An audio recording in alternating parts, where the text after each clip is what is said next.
आप देख रहे हैं headline India news. Bulandshahr breaking. Bulandshahr में आयोजित हिंदू रक्षा दल के कार्यक्रम में शिरकत करने पहुंचे संगठन के राष्ट्रीय अध्यक्ष पिंकी चौधरी ने तलवार बांटने वाले सवाल पर दिया विवादित बयान। पिंकी चौधरी ने विशेष समुदाय के लिए कहा, इन पागल कुत्तों का झुंड हमारे परिवार को मारना और काटना चाहता है तो हमारे परिवारों के पास ऐसा शस्त्र जरूर होना चाहिए जिससे कोई भी जिहादी हमारे परिवारों पर हमला न कर सके। संवाददाता सर्वेश उर्फ साक्षी चौधरी की रिपोर्ट।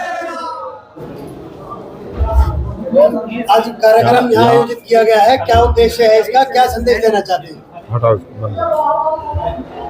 ये उद्देश्य ये है अपने सभी हिंदू परिवारों को संगठित करना, युवाओं को हिंदुत्व के प्रति जागरूक करना और जिस तरीके से हमारी बहन बेटियों को लव जिहाद में फंसा रहे हैं जिहादी, अपनी बहन बेटियों को किसी भी रूप में बचाना। हम अपनी बहन बेटियों के लिए जो है संघर्ष कर रहे हैं और ताकत के साथ सभी हिंदू परिवारों को संगठित कर रहे हैं। जातियों में ना बटे हमारे परिवार, इसके लिए हम बहुत अहम भूमिका निभा रहे हैं अपने हिंदू परिवारों को एक करने के लिए।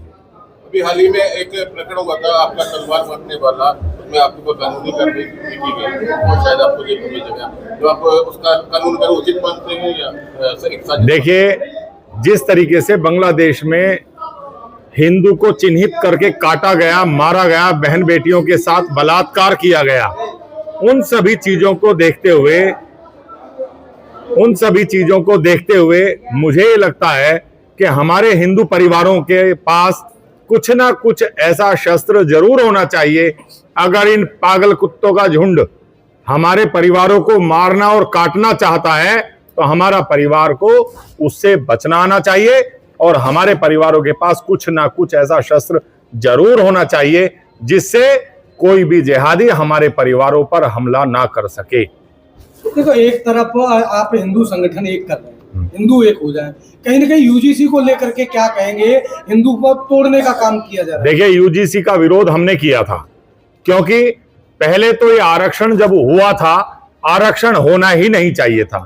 जब से ये SC/ST का जो आरक्षण इन्होंने लागू किया था पिछली सरकारों ने, तो उसमें हिंदू में बहुत ज्यादा मतभेद हो गया था, एक तरीके से बहुत बड़ी खाई हो गई थी।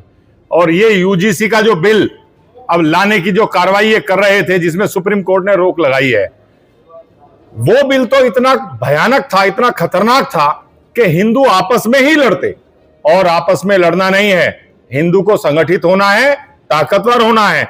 और इस बिल से मुसलमानों की भी ताकत जो है बढ़ती। अगर वो हमारी बहन बेटियों को लव जिहाद में फंसाते और हमारी बहन बेटियां मना करती तो वो मुकदमा कायम करते। ऐसा बिल हमारी भारत भूमि पर नहीं होना चाहिए। हम पूरी ताकत के साथ उसका विरोध कर रहे हैं और आगे, अब तो सुप्रीम कोर्ट ने रोक लगाई है, लेकिन आगे कोई भी ऐसा बिल ना लाए। और मेरी तो एक और राय है और सभी हिंदू से एक मांग है, जिस प्रकार पहले SC/ST OBC जिनको भी आरक्षण है, भाई ब्राह्मण समाज को भी इसी तरीके से सड़कों पर आकर अपना आरक्षण मांगना चाहिए, राजपूत समाज को भी मांगना चाहिए, वैश्य समाज को भी मांगना चाहिए। जब सभी को आरक्षण दे दिया जाएगा तो सभी का समान हो जाएगा। या तो आरक्षण खत्म हो और नहीं तो सबको आरक्षण मांगना चाहिए। हमारे यहाँ हिंदू में अगर ये भेदभाव पैदा हुआ है तो ये भेदभाव समाप्त करना चाहिए। आज हिंदू को संगठित होने की आवश्यकता है। अगर आज हिंदू संगठित नहीं हुआ, बांग्लादेश, पाकिस्तान और हमारे ही देश में कश्मीर जैसी घटनाएं, अब यहां हमारे भारत में बैठे हुए जिहादियों से हमें बहुत ज्यादा खतरा होगा हमारे परिवारों को। और इसीलिए मैं हर जिले में जा रहा हूं, पूरी ताकत के साथ जा रहा हूं और हिंदू को कह रहा हूं कि आपको संगठित होने की आवश्यकता है, जाति में बंटने की आवश्यकता नहीं है। जो भी राजनीतिक पार्टी, और ये बहुत बड़ा षड्यंत्र मोदी जी के खिलाफ है।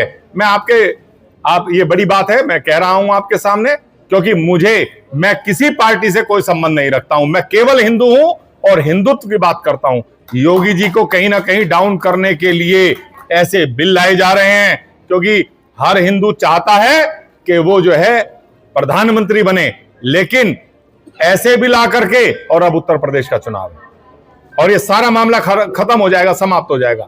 और पता नहीं योगी जी को भी पता नहीं कौन कह रहा है, योगी जी किस राह पर चल रहे हैं कि योगी हिंदू को ही कह रहे हैं कि उपद्रवियों का इलाज किया जाएगा। अरे भाई, कभी हिंदू ने उपद्रव किया ही नहीं, कभी हिंदू ने हिंसा की ही नहीं। और ये बयान कहना योगी जी का, तो हर हिंदू के मन में एक टीस है। मैं कहना चाहता हूं कि योगी जी, आप समझें, इस बिल के खिलाफ आपको जो है मुख्यमंत्री पद का लालच न करते हुए त्याग पत्र देना चाहिए था। अगर योगी जी इस काम को करते तो सभी संगठित होकर के हिंदू पूरी ताकत के साथ उनके पीछे लगते। चलो खैर, जय श्री राम। बरेली में एक सिटी मजिस्ट्रेट ने इस्तीफा दिया, आहत होकर सिटी मजिस्ट्रेट ने इस्तीफा दिया और उसे बंधक बनाया, अधिकारियों ने उसे बंधक बना के, क्या कहेंगे? देखिए, मैं तो एक बात और कहना चाहता हूं, सिटी मजिस्ट्रेट की बात नहीं है, जितने भी एमपी हैं, विधायक हैं, सबको ही इस्तीफा देना चाहिए था। नहीं तो आने वाला समय इतना घातक होगा, क्योंकि बांग्लादेश में आप देखिए, कोई एसटी एसटी या ओबीसी या किसी को जाति देखकर नहीं मार रहा है।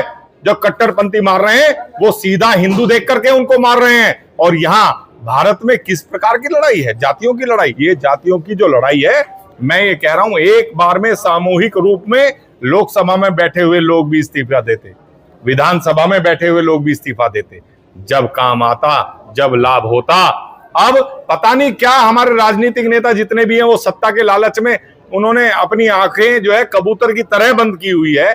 लेकिन कोई बात नहीं, हम लोग इसीलिए सड़कों पर हैं, इसीलिए हिंदू को संगठित कर रहे हैं और ताकत से संघर्ष करते रहेंगे।